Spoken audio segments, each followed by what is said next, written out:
19h à Kinshasa. Mesdames et messieurs, bienvenue dans cette grande édition du journal Jour Mondico Télévision, dont voici les principaux titres.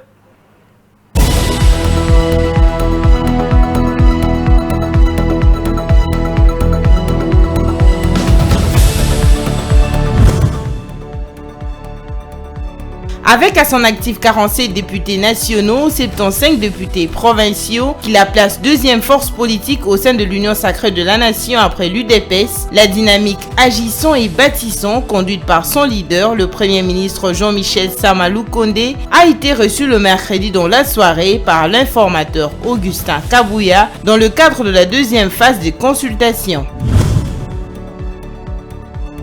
L'absence de pluie devient un coup dur dans la production de maïs en la province du Haut-Katanga, conséquence du phénomène dit El Niño qui, selon les experts en agronomie, va fortement impacter sur le rendement. Après un mois de crise politique, les électeurs sénégalais s'apprêtent à aller aux urnes. Dimanche 24 mars 2024, ils devront élire leur futur président, le 5e depuis l'indépendance du pays, décrété le 20 juin 1960.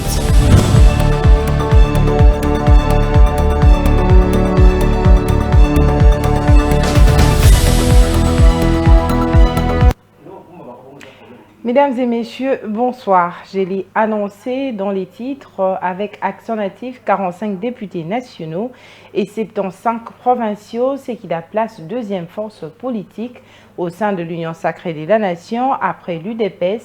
La délégation de la dynamique Agissons et Bâtissons, AB en sigle, avec à sa tête le Premier ministre Jean-Michel Sama Lukonde, a été reçue par l'informateur Augustin Kabouya le mercredi 20 mars 2024.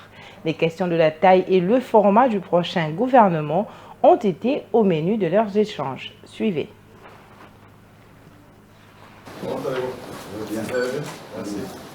La dynamique Agissons et Bâtissons AB, conduite par son leader, le Premier ministre Jean-Michel Sama Lukonde, a été reçue le mercredi 20 mars dans la soirée par l'informateur Augustin Kabouya. Cette rencontre s'inscrivait dans le cadre de la deuxième phase de consultation entamée par l'informateur, conformément à la nouvelle mission lui confiée par le chef de l'État. Le Premier ministre Jean-Michel Sama Lukonde est largement revenu sur le sens de cette deuxième phase de consultation de l'informateur qui constitue une étape importante avant la formation imminente du gouvernement, conformément à la vision et à la ligne édictée par le président de la République, Félix Tshisekedi. Les questions liées à la taille et au format du prochain gouvernement ont été abordées. Nous sommes venus ici à la suite de la première rencontre que nous avions déjà eue avec l'informateur dans sa première phase de mission. Et aujourd'hui, notre force politique, la dynamique Agissons et Bâtissons, l'AB constituée de ses forces, l'ADA, l'AB, l'ANB, avec au total ces 47 députés, pour suivre d'abord les indications qui devaient nous être données dans cette deuxième phase. Cette deuxième phase comporte les éléments de cohésion gouvernementale et puis les axes programmatiques qui vont guider au travail de ce gouvernement.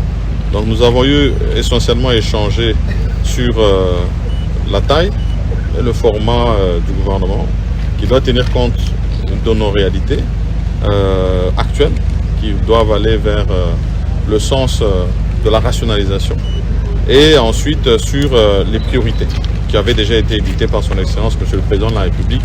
Le numéro 1 de la dynamique AB a par ailleurs souligné avoir rappelé le poids de sa force politique qui se place deuxième après l'UDPS à l'issue de la publication de résultats définitifs de législatives nationales. La dynamique AB entend ainsi participer à la gestion de la chose publique, non seulement au niveau de l'instance gouvernementale, mais aussi au niveau de toutes les institutions afin de contribuer à la matérialisation de la vision du président de la République dans le cadre de l'Union sacrée de la nation.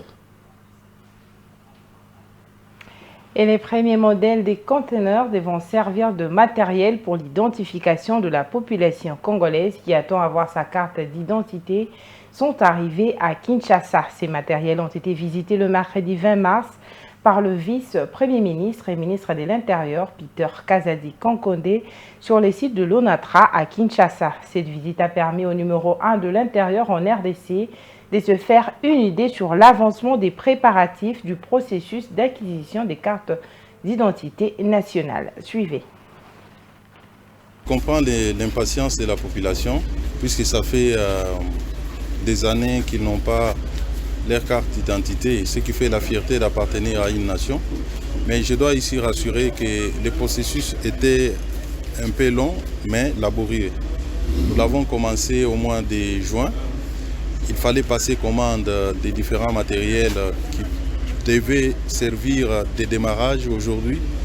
J'ai le bonheur d'annoncer à la population que tous les matériels pour les 24 communes de la ville de Kinshasa sont présents à Kinshasa. Aujourd'hui, je suis venu visiter les premiers modèles de conteneurs qui vont abriter toutes les opérations avec toutes les machines. Là où les gens iront s'enrôler, j'ai validé les modèles de conteneurs. Je pense que dans les tout prochains jours, une opération d'enregistrement de masse va être lancée et chacun des Congolais. Et dans le chapitre sécurité, une dizaine de Mobondo ont été capturés le mercredi 20 mars près du pont Kwango par les éléments des forces armées de la République démocratique du Congo.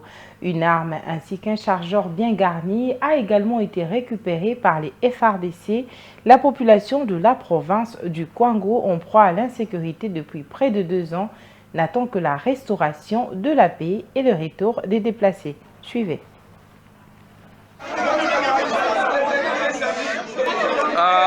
Joli coup de filet de forces armées de la République démocratique du Congo qui viennent de mettre la main sur plusieurs Mobondo. Ils ont été capturés le mercredi 20 mars près du pont Kwango, dans la province du Kwango, dans le cadre des investigations menées par les forces armées et le service de sécurité dans cette partie du pays où règne l'insécurité persistante. Une arme à feu et un chargeur ont été récupérés, ainsi que certains objets liés aux fétiches qui font de ces Mobondo intouchables par balle. La population salue la bravoure des hommes en uniforme pour leurs efforts à vouloir restaurer la paix dans cette province. La présence de ces miliciens Mobondo ne permet pas à cette population de vaquer librement à leurs occupations dominées par les travaux champêtres, ce qui a occasionné la famine. Plusieurs familles ont d'ailleurs quitté leurs villages et maisons, pour la plupart incendiées et pillées, pour trouver refuge dans des provinces voisines, notamment Kwilu et Kinshasa. L'État doit prendre ses dispositions pour assurer la paix et la sécurité et surtout le retour des déplacés.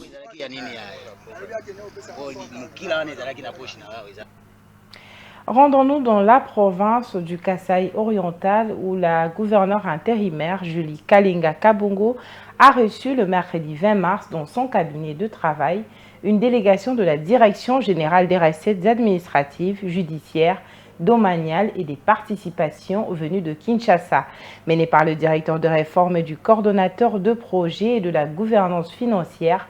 Cette délégation est venue, selon le directeur provincial Jean-Guilherme Moussassa, présenter les civilités à l'autorité provinciale, puis lui annoncer la mise sur pied à la DGRAT d'un nouveau logiciel d'application des collectes des recettes. Suivez.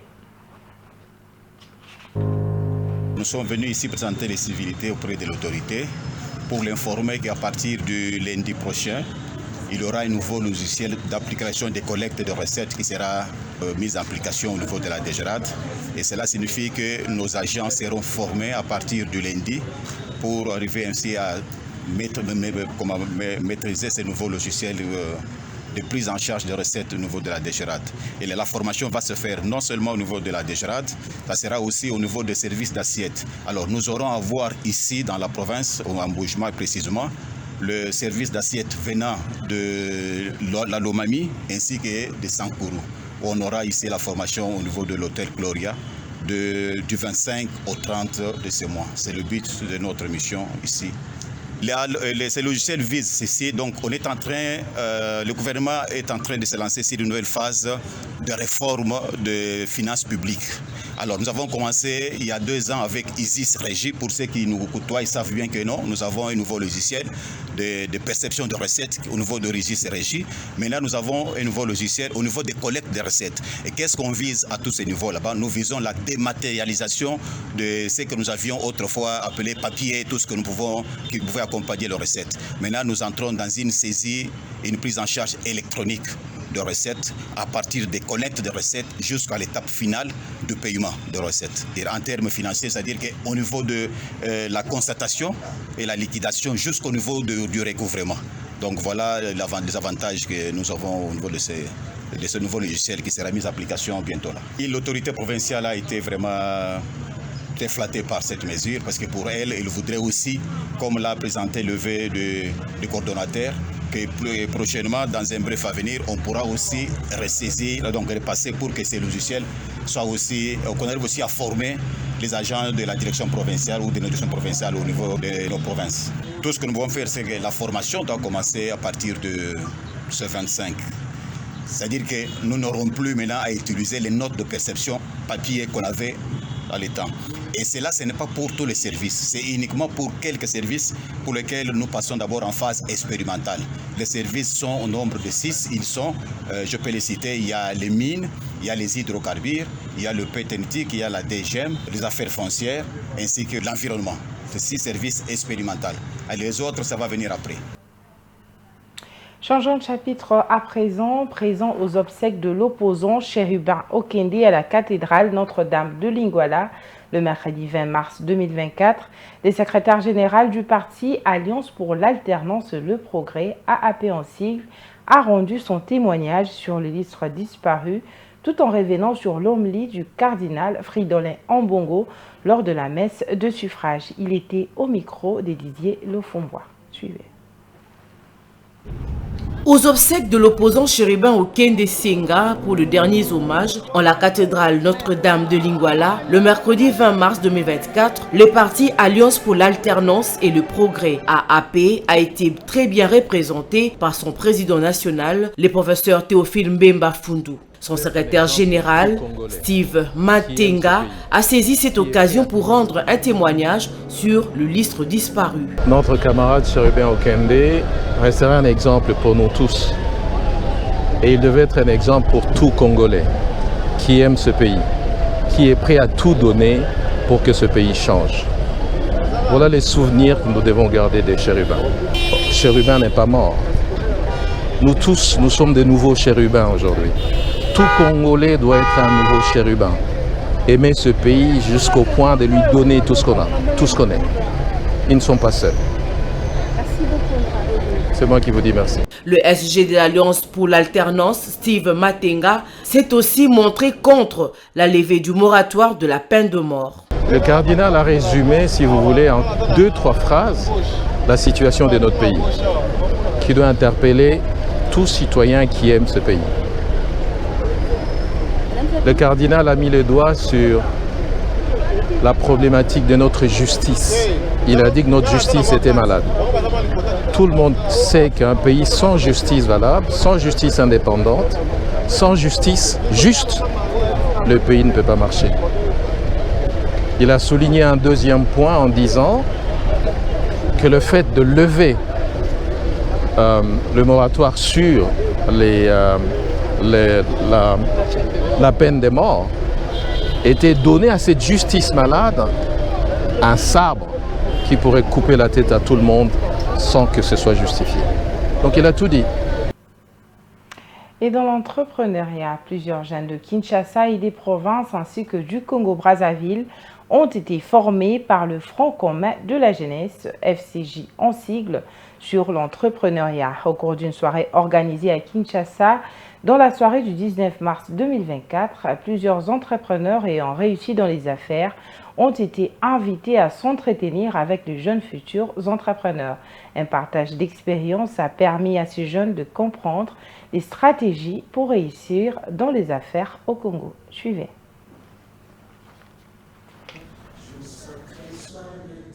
Le Front commun de la jeunesse veut appuyer financièrement les jeunes dans leurs projets. À ce propos, le FCJ a jugé bon de former préalablement ces jeunes dans l'entrepreneuriat. C'est l'objectif de cette rencontre qui a réuni les jeunes venus de plusieurs provinces de la RDC et de la République du Congo. Les panels qui a édifié les jeunes étaient constitués d'orateurs ayant une expérience dans l'entrepreneuriat. L'entrepreneuriat est une affaire de porte. Il y a certaines qu'il faut ouvrir, certains qu'il faut briser ou casser, et d'autres escalader. Il est fort dans nos coutumes, nos us. La plupart du temps, les jeunes passent le temps à se lamenter, à pleurer. Et nous sommes venus avec un nouveau concept, dire aux jeunes que nous pouvons le rendre possible. Il n'est pas question de continuer à insulter les responsables et politiques du pays, mais nous cherchons des voies et moyens, comment nous pouvons être nous-mêmes les solutions aux problèmes que traverse le Congo. L'instrumentalisation de la jeunesse par les acteurs politiques était un obstacle à l'entrepreneuriat, a estimé une de panélistes qui a appelé les jeunes à sortir de l'endoctrinement politique pour se concentrer sur les affaires. Il ne faudrait pas que les appartenances politiques d'aujourd'hui détruisent la jeunesse de demain.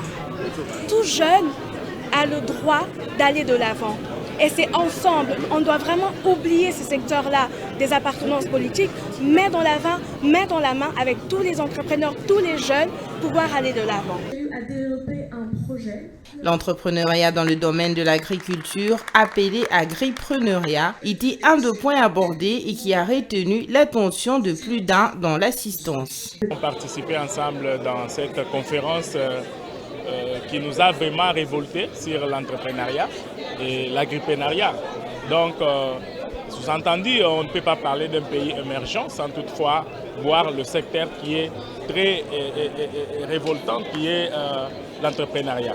Nous avons vu d'autres pays se développer à cause de l'agriculture, à cause de l'élevage, mais nous voyons notre pays qui est loin de la réalité. C'est comme ça que nous étions venus voir, participer dans cette conférence qui nous a fait enrichir de plus. Plusieurs jeunes qui s'y sont lancés dans l'entrepreneuriat ont exposé leurs produits, question d'encourager les autres jeunes à s'y lancer aussi. Je tiens à saluer toutes les personnes ici présentes qui ont quelque chose qui soit... Et dans le reste de l'actualité, l'absence de pluie ces derniers temps dans la province du Haut-Katanga au sud de la République démocratique du Congo porte un coup dur sur la production de maïs qui devient très faible. Une conséquence du phénomène dit El Niño défavorable, voulais-je dire, à la culture de cette céréale. Cependant, il existe des solutions qui ne sont pas inaccessibles à la majorité de producteurs. Le point dans ce reportage. Suivez. Dans ces champs expérimentaux de la faculté d'agronomie de l'université de Lubumbashi, les effets de la faible pluviométrie sont remarquables. À première vue, le feuille des plantes de maïs se replie sur elles-mêmes pour moins se déshydrater à cause de la rareté des pluies. Cette situation est non sans conséquences sur la production. Francis Kaboué, assistant à la faculté d'agronomie consulté dans plusieurs projets agricoles, estime que le rendement sera fortement impacté. Nous n'avons pas de pluie dans la zone sud et malheureusement ça correspond à la période où le maïs pour certains ça fleurit et pour les autres c'est des épis qui se forment.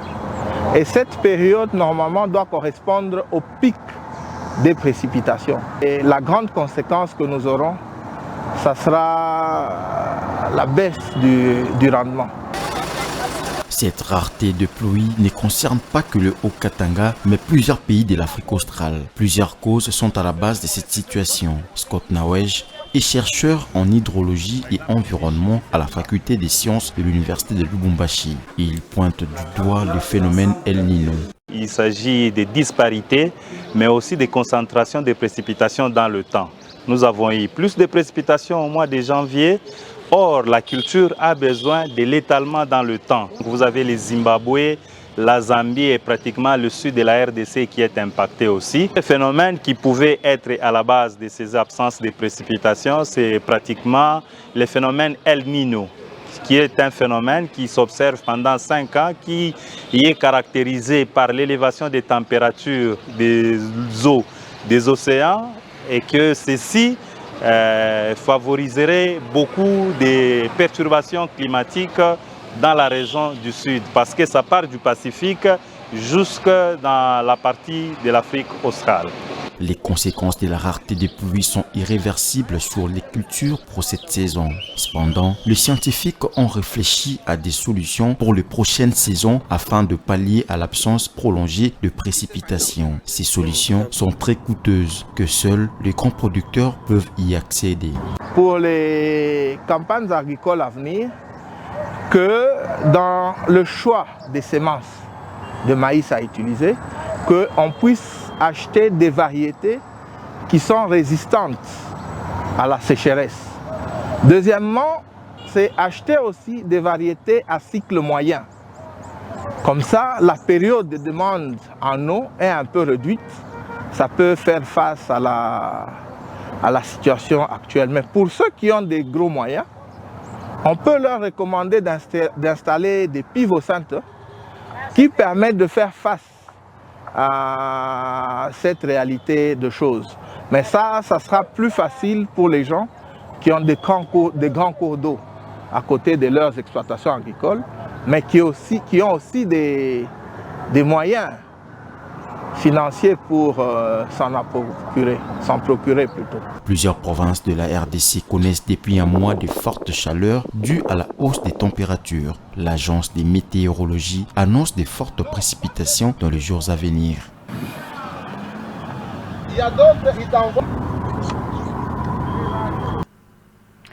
Les Nations Unies et l'humanité tout entière célèbrent aujourd'hui, 21 mars 2024, la journée internationale pour l'élimination de la discrimination raciale.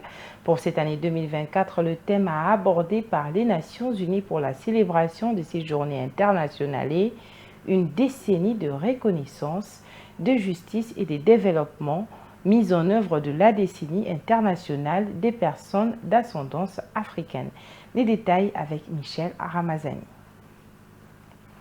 Le monde entier célèbre aujourd'hui la journée internationale pour l'élimination de la discrimination raciale. Cette pratique antisocialiste et l'héritage de l'esclavage et du colonialisme continue de détruire des vies et de réduire les opportunités entre les humains, empêcha des milliards de personnes de jouir pleinement des droits de l'homme et des libertés. Le thème de cette année est lié à la décennie internationale des personnes d'ascendance africaine qui s'attend de 2015 à 2024. En proclamant cette décennie, la communauté internationale distingue les personnes d'ascendance africaine comme groupe dont les droits humains doivent être promus et protégés. Environ 200 millions de personnes se considèrent d'ascendance africaine vivent en Amérique. Des millions d'autres vivent dans de diverses régions du monde et c'est en dehors. Des millions d'autres vivent dans les diverses régions du monde et c'est en dehors du continent africain. La journée internationale pour l'élimination de la discrimination raciale est célébrée chaque année le 21 mars pour commémorer ce jour de 1960 où à Schapperville, en Afrique du Sud, la police a ouvert les faits et tué 69 personnes lors d'une manifestation pacifique contre les lois relatives au laissez-passer imposées par la PED. En proclamant la journée internationale en 1966, l'Assemblée générale a engagé la communauté internationale à redoubler d'efforts pour éliminer toutes les formes de discrimination raciale. Et terminons avec cette actualité en dehors de nos frontières. Les Sénégalais sont attendus aux urnes ce dimanche 24 mars 2024 pour élire le nouveau président. Ce scrutin intervient après une période trouble sur les plans politiques, après l'annonce du report du scrutin du 25 février à la fin de l'année. Les détails avec Diane Mbonga. Le report de l'élection présidentielle avait été voulu par Macky Sall pour permettre l'organisation d'une élection apaisée et crédible, mais le président a finalement été débouté par la Cour constitutionnelle sénégalaise qui a exigé la tenue du scrutin dans les délais prescrits par la Cour constitutionnelle, c'est-à-dire avant avril, date de la fin du mandat de l'actuel président. Ce fut le processus électoral présidentiel le plus long et le plus violent, avec le plus grand nombre de morts, des blessés et des détenus politiques. Selon Human Rights Watch, plus de 1000 membres et militants de l'opposition ont été arrêtés dans tous les pays au cours de 3 dernières années. Le président sortant n'est pas candidat à sa propre succession. Plusieurs candidats sont en lice pour le vote de ce dimanche, une première dans l'histoire électorale du Sénégal. Parmi ces prétendants à la fonction suprême du pays figurent Amadou Ba, ancien ministre et candidat du parti au pouvoir, et Bassirou Diomaye Faye, soutenu par Ousmane Sonko. L'opposant a été exclu du scrutin en janvier en raison d'une condamnation antérieure pour diffamation. C'est déjà la fin de ce journal, mais si vous nous avez pris en cours de diffusion, je vous rappelle les principaux titres de cette grande édition.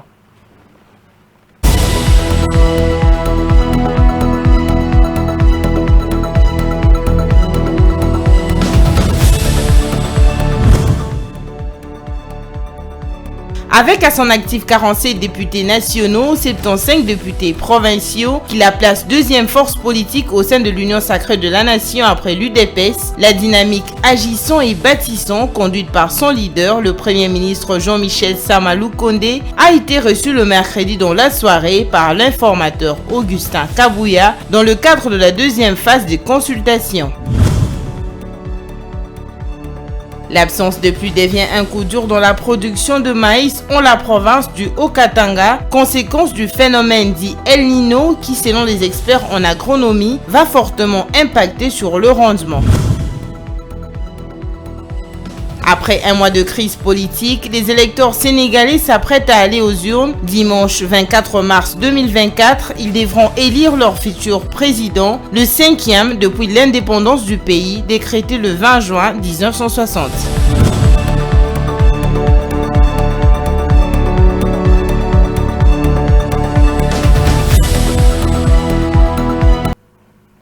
Voilà, c'est la fin complète de cette grande édition du journal. Retrouvez la prochaine édition demain à 19h. Quant à moi, je vous dis à très bientôt et très bonne suite de programmes sur Mondico Télévision. Une pensée en écrit. Bonsoir chez vous.